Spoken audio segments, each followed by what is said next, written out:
Muy bien, vamos a repasar entonces los conceptos centrales del texto de Crotts acerca de los usos erróneos o incorrectos o usos de sentido común que justamente la antropología critica. El primero es que habría gente que podría no tener cultura porque la cultura es sinónimo de alta cultura o educación. El resto no tiene cultura. Esto lo solemos escuchar todavía hoy en día, y la refutación que hace Crotts es justamente que todos, por ser humanos, tenemos cultura, somos portadores de cultura, somos creadores de cultura, aprendemos cultura en esos grupos donde nosotros crecemos, socializamos, compartimos y pertenecemos. La segunda es que hay jerarquías entre las culturas y las subculturas. Hay gente que considera que algunas producciones culturales o que algunos grupos humanos tienen una cultura mejor y superior a otros grupos, a otras producciones culturales.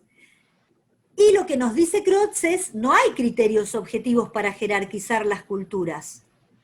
Lo que ha ocurrido es que históricamente ha habido relaciones de poder, relaciones entre grupos, que han dado lugar a este tipo de pretensiones. Hay grupos que se han impuesto sobre otros y que se han considerado superiores y desde ese lugar han dominado, han explotado a otros grupos y les han impuesto su propia cultura. Y esto va a tener que ver con una categoría que vamos a ver en la próxima semana, que es el etnocentrismo, que es considerar a mi propia cultura como mejor, como superior, y medir desde esa cultura a todas las otras culturas. Este es un anticipo para la semana que viene, que vamos a tener aquí la perspectiva evolucionista del siglo XIX. El punto 3 que nos plantea Crotts es que podría haber culturas puras, cerradas, autocontenidas. Es decir, que no habría mezcla entre las culturas, como que las culturas podrían mantenerse inmutables y no recibir influencias de otras culturas. ¿Qué dice Crotts?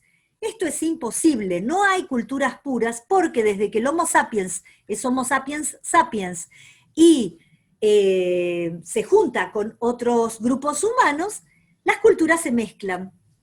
Hay mestizaje, hay sincretismo, y hoy en día, además, hay globalización. ¿A partir de qué se mezclan? De las migraciones, de las guerras, del comercio que se ha llevado adelante entre diferentes grupos sociales. Y eso ha generado que haya mezcla. Hay un autor que se llama García Canclini, que es un antropólogo argentino que vive en México, que va a decir que hay procesos cada vez más de hibridación cultural, de mezcla cultural. El punto 4, esto que algunas personas desde el sentido común sostienen, que hay lugares cultos, o sea que la cultura se encierra en museos, teatros, bibliotecas, lugares que tienen que ver con esta alta cultura o con cierto tipo de educación. ¿Qué es lo que nos va a decir Crotts? Todos los comportamientos humanos están culturizados, la cultura está en todas partes. Las formas de comer, las formas de organización social, el modo en que nos vestimos, todas son formas y expresiones de la cultura. Por eso vamos a encontrar no solamente cultura en un cuadro, sino también en un graffiti. Van a ser expresiones de diferentes grupos sociales que van a dar cuenta de formas culturales. Y por último, la existencia de la cultura solo depende del Estado. Y Crotts dice, no, esto es imposible, los estados nacionales solo tienen 200 años. Y en realidad la cultura existe desde que somos Homo sapiens sapiens. Es decir, que llevamos miles de años de cultura. Muy bien, entonces nosotros tenemos una primera definición de cultura, que es la de Taylor, de 1871, y a Taylor lo vamos a ver la próxima clase como uno de los representantes del evolucionismo, de una de las primeras teorías estrictamente antropológicas del siglo XIX. ¿Qué es lo que nos dijo Taylor? La cultura es el todo complejo que incluye el conocimiento, las creencias, el arte, la moral, el derecho, las costumbres y cualesquiera otros hábitos y capacidades adquiridas, y esta es la palabra clave, adquiridas como miembro de una sociedad. de un grupo social. Muy bien, entonces esta es una primera definición amplia de cultura, pero que contiene todos los elementos que van a ser importantes para pensar antropológicamente la cultura. ¿Qué es lo que nos dice Taylor? La cultura es adquirida, es aprendida, y en ese sentido se opone a la idea de que la cultura es heredada. La cultura no es heredada biológicamente, no está contenida en los genes. Los genes son portadores de información biológica, pero la cultura se aprende porque uno nace y pertenece a un grupo social, a una subcultura. La cultura es transmitida y utilizada por las personas como miembros de grupos sociales. Y acá el eje, la otra palabra clave es grupo. Uno pertenece a un grupo social. Ese proceso, según Kotak, es la enculturación. Y la enculturación unifica a las personas al proporcionarles experiencias comunes. Estas experiencias comunes son de ámbitos más generales y de ámbitos más chiquititos. Por eso nosotros tenemos cultura nacional y subculturas regionales o subculturas vinculadas con una provincia, con una ciudad o incluso con un grupo al que pertenecemos y compartimos algunas pautas culturales, algunos sentidos comunes que nos dan ese sentimiento de pertenencia, justamente. Nosotros aquí vemos a alguien que vive en la Laponia, que son los samis, que se dedican a criar renos. También abrigaditos, fíjense que en el fondo hay nieve, hay mucho frío, y ahí están vestidos de la manera folclórica, digamos, en la cual ellos se representan, que esto sería equivalente a como cuando nosotros utilizamos ciertas prendas para dar cuenta de una de las subculturas posibles, por ejemplo, el tango o, por ejemplo, el folclore, o el gaucho en Argentina, ¿sí? Esto sería como un equivalente para ellos, para esta cultura sami. Después Kotak nos habla de algunos antropólogos norteamericanos como son White, que vivió entre 1900 y 1975, que nos dice que la cultura se origina con nuestra capacidad de simbolizar, de representar. Y de quien ya hablamos, Geertz, quien vive entre 1926 y 2006, que también es un antropólogo estadounidense, que nos dice, el señor que está ahí es Geertz, que el hombre es un animal inserto en tramas de significaciones que él mismo ha tejido. Esto lo toma de Max Weber. Y nos dice que la cultura es esa urdimbre. Y la antropología no es una ciencia experimental en busca de leyes, sino una ciencia interpretativa en busca de significaciones, de significado.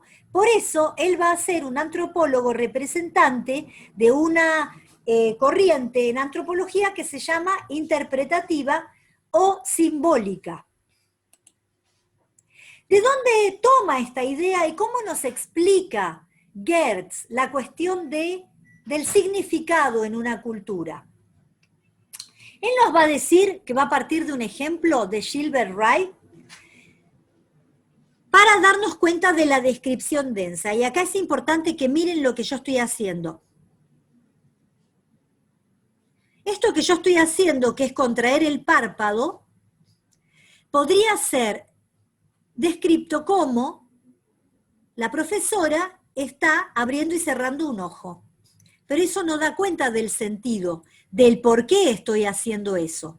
Si ustedes el primer día que me vieron por Zoom hubieran visto que yo cada tanto hago esto, ustedes dirían, ah, la profesora tiene un tic. Pero si yo estoy jugando al truco y le hago esto a mi compañero, esto tiene otro sentido, otro significado. También podría ser que alguien me esté mirando y para burlarse de mí, si yo tengo un tic, haga esto de manera exagerada, mientras yo me doy vuelta, en la época en que había pizarrón, y entonces lo que estaría haciendo es remedando o parodiando la guiñada, ¿sí? No está guiñando, sino que está haciendo una parodia de lo que podría ser un tic o de lo que podría ser un guiño. Y entonces ahí lo que hay no es conspiración, sino ridiculizar a alguien. Todas esas situaciones diferentes dan lugar a sentidos diferentes para explicar por qué alguien abre y cierra un ojo. Entonces, ¿qué es lo que nos dice Gertz? Que la descripción densa se produce cuando podemos entender el código público que le da sentido a esa guiñada, a eso que alguien hace. A eso se refiere Gertz cuando dice que se trata de desentrañar un significado compartido, de interpretar esta especie de código común que le da sentido de pertenencia a un grupo social. La diferencia entre una descripción superficial, alguien contrae un ojo, y la descripción densa, se trata de un tic, se trata de un guiño, se trata de una parodia, se trata de alguien jugando al truco, define, dice Gertz, el objeto de la etnografía, que es desentrañar esta jerarquía estratificada de estructuras significativas a partir de las cuales se comprende el sentido. Eso, va a decir Gertz, es entender la cultura. Y eso que está ahí, esa imagen, tiene que ver con el trabajo de campo que hace Gertz en Indonesia acerca de la riña de gallos y cuál es el significado que tiene para estas personas estas riñas. Gertz lo interpreta como que para estas personas allí se expresa la masculinidad y las formas de la masculinidad a través de los gallos, el cuidado de los gallos y quién gana en esa riña. La cultura, entonces, para Gertz, y también lo va a decir Kotak, puede ser considerada como una serie de símbolos. Si nosotros miramos esa paloma pintada por Picasso, nosotros compartimos, y ya podríamos decir de manera global, que la paloma representa, significa o simboliza la paz.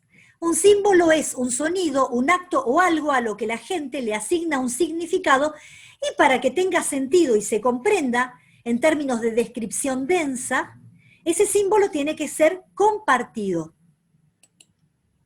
Y también hay algo más que dice Kotak en el texto, que lo trae de Edward Hall, que lo escribe en 1966, y ustedes lo dijeron cuando estábamos revisando las respuestas, y es que hay un aprendizaje consciente y hay uno más inconsciente, que lo aprendemos y lo damos por sentado, lo naturalizamos, y es, por ejemplo, cómo aprendemos la distancia relacional conveniente. Aunque no todos somos conscientes de que lo sabemos. Y, por ejemplo, los franceses se colocan más cerca que los estadounidenses y los árabes más cerca que ambos. Cuando las distancias no son correctas desde nuestro etnocentrismo cultural, nos sentimos incómodos, sentimos que alguien está demasiado cerca, que nos está acosando, y nosotros nos alejamos y la persona perteneciente a otra cultura siente que la estamos rechazando porque estamos más lejos de lo que para esta persona es el modo correcto de estar cerca o lejos. Nos damos cuenta de que la gente de otras culturas está en el lugar equivocado, va a decir Kotak, cuando nos vemos enfrentados con un comportamiento que difiere del nuestro. Y esto es interesante porque justamente ahora, en este contexto de pandemia, estamos aprendiendo otro tipo de cultura respecto de la distancia social que sería la adecuada en este momento para poder cuidarnos.